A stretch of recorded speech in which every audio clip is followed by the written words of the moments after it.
The envelope slid across the dinner table, and everyone smiled except me. Inside was $60,000, my parents' gift to my older brother for his new house. 10 minutes later, when I asked if they'd ever help me buy a place of my own, my mother didn't even look up from her plate.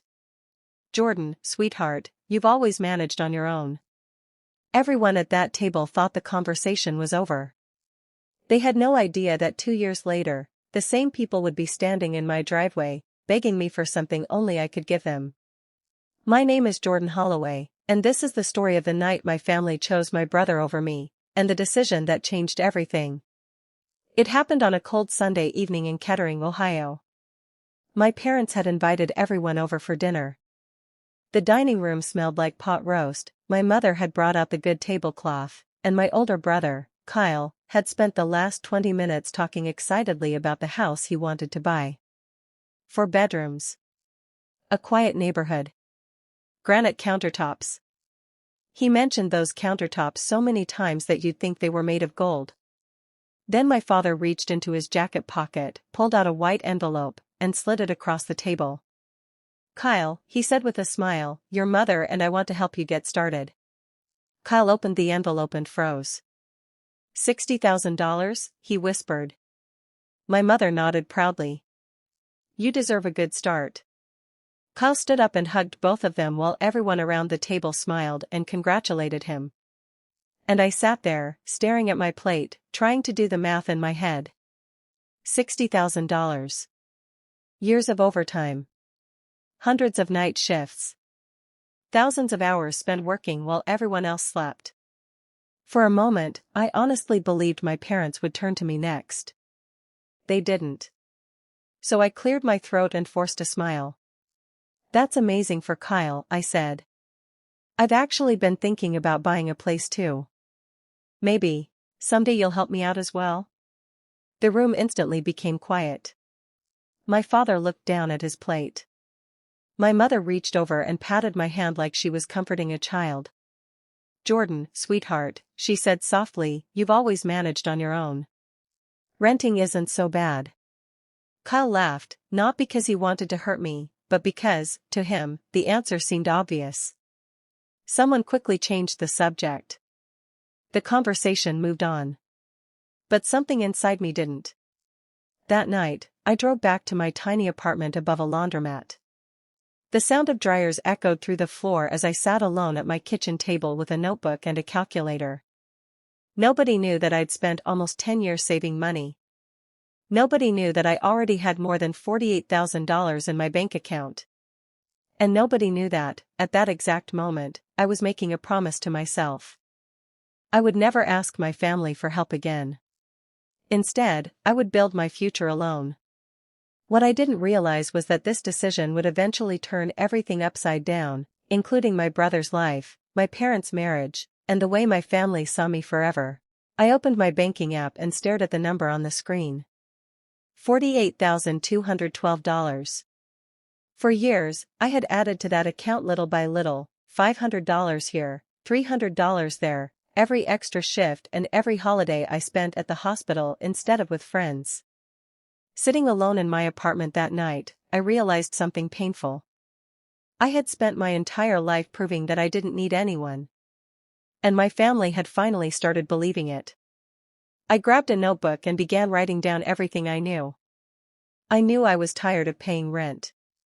I knew that if I kept waiting for help, I'd still be waiting 10 years later. And most importantly, I knew that the conversation at dinner had changed something inside me forever. The next morning, after finishing another exhausting night shift, I called my credit union and asked to speak with a loan officer. Her name was Denise. After running my numbers, she gave me an estimate of how much I could borrow. It wasn't enough to buy the kind of house Kyle was getting. Not even close. "That's all?" I asked, staring out the window at the laundromat parking lot below. Denise laughed softly. "It's enough if you're willing to think differently."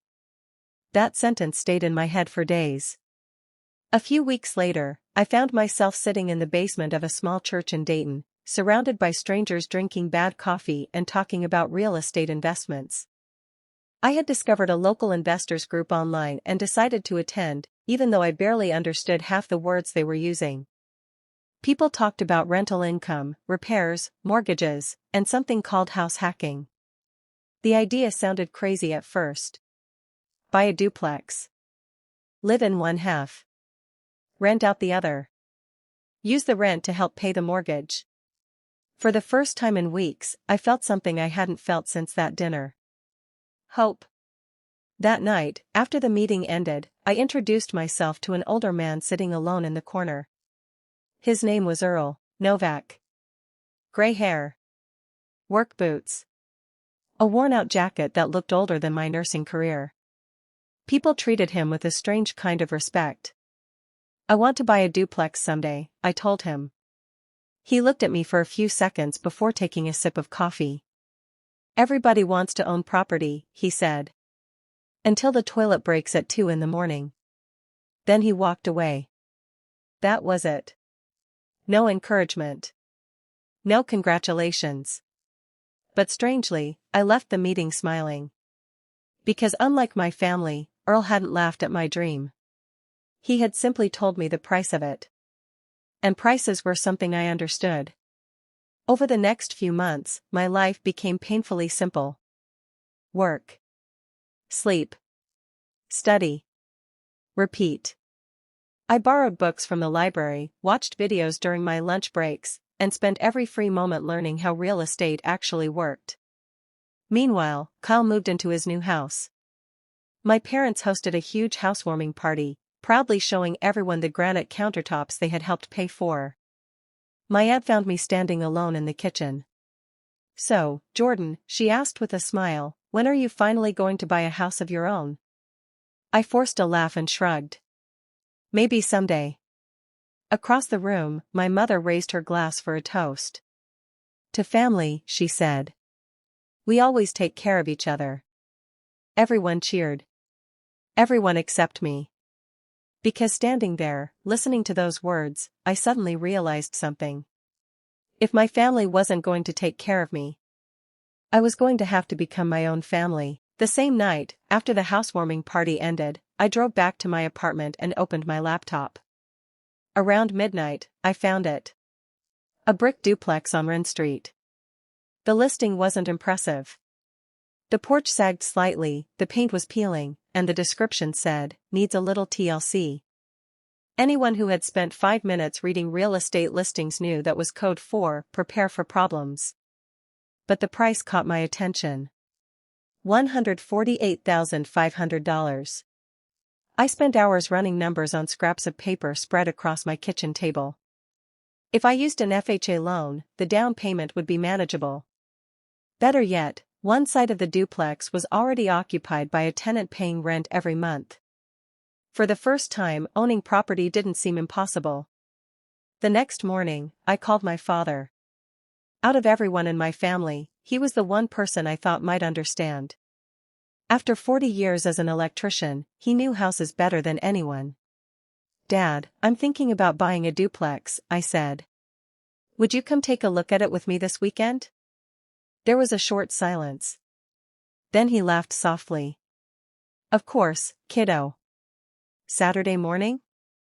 For the next few days, I couldn't stop thinking about it. I imagined us walking through the basement together, him pointing out problems, giving advice, treating me like someone worth investing in. But Saturday morning came, and so did the text message. Kyle's water heater exploded. His basement is flooding. Need to help him.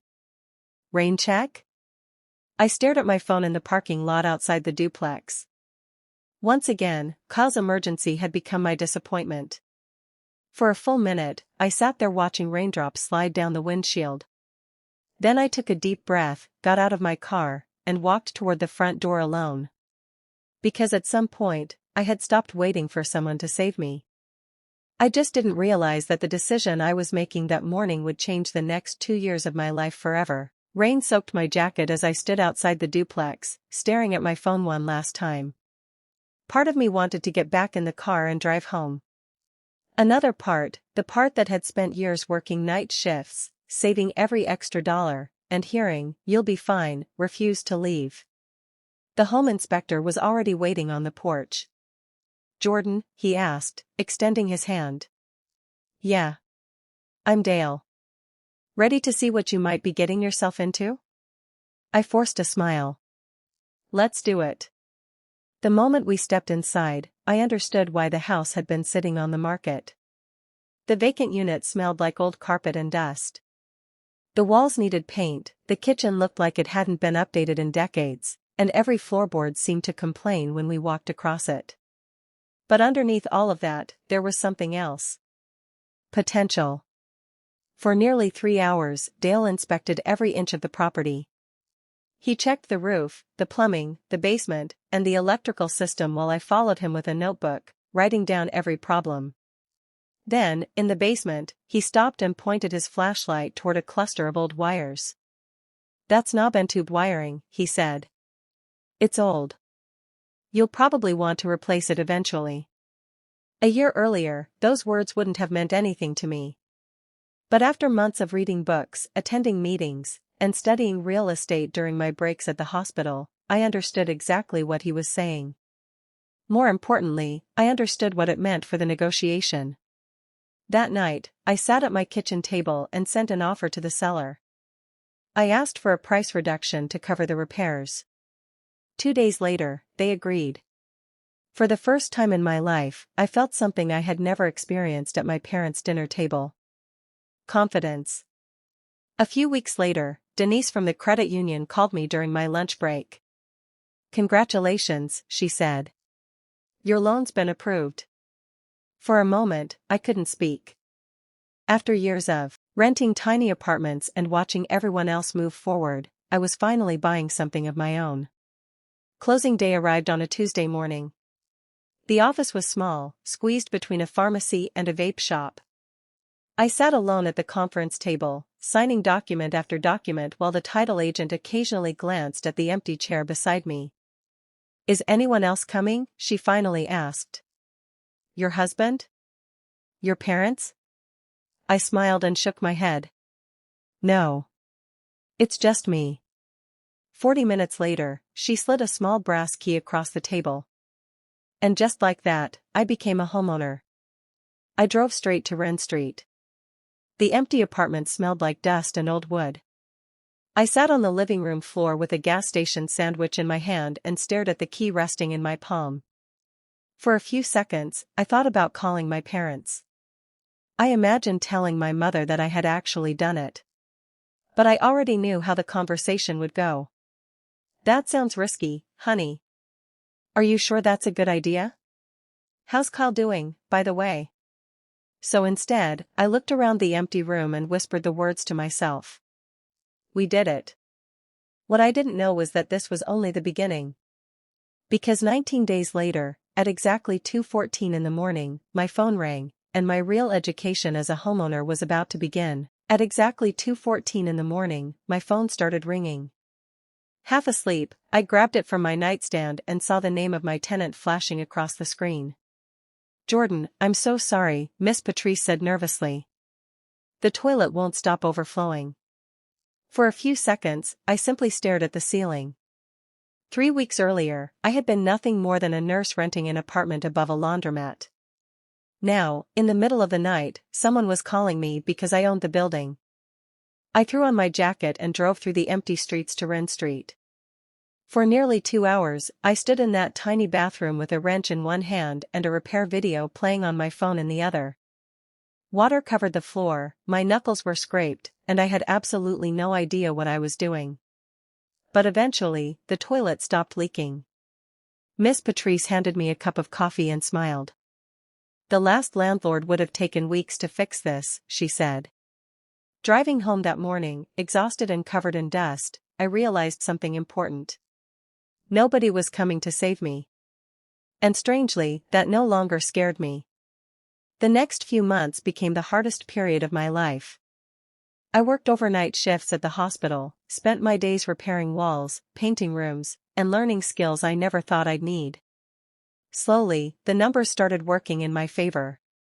For the first time in my life, I wasn't just paying someone else's mortgage, I was building something that belonged to me. Meanwhile, Sunday dinners at my parents' house continued exactly as before. Paul talked about his beautiful home. My mother asked whether I was still renting. My father listened quietly. And every week, I smiled and kept my secret to myself. Because something had changed inside me after that dinner with the white envelope. I stopped waiting for permission. I stopped hoping that one day the family would suddenly realize my worth. Instead, I decided to build a future with my own hands. Sometimes, the people who love you the most will never fully understand your dreams. Sometimes, the people who expect to support you without intention tell you how strong you really are. And sometimes, the greatest gift is at $60,000. Sometimes, the greatest gift is the moment you realize that everything is searching for is that inside you all alone. 2 years after that dinner, my family's giving me a driving lesson. Help. But by then, I wasn't the same person who had sat silently at that table, hoping to be chosen. I had already chosen myself. And maybe that's the lesson hidden inside this story. If you've spent your whole life being the responsible one, the quiet one, the person everyone assumes will always be fine, don't stop building your future just because nobody claps for you in the beginning. One day, the life you're creating in silence will speak for itself. And if Jordan's story touched your heart, tell me in the comments, have you ever been the person everyone expected to be fine? Don't forget to like this video, subscribe to the channel, and join us for more stories about family, resilience, and the quiet moments that change our lives forever. Until next time, take care of yourself, and keep building, even when nobody is watching.